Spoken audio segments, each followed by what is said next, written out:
it is very difficult for me to speak at this place, where one stands face to face with the horror that man can do to other men.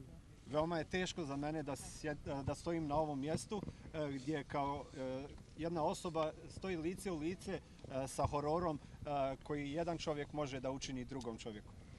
This place has a very, very special resonance for me personally.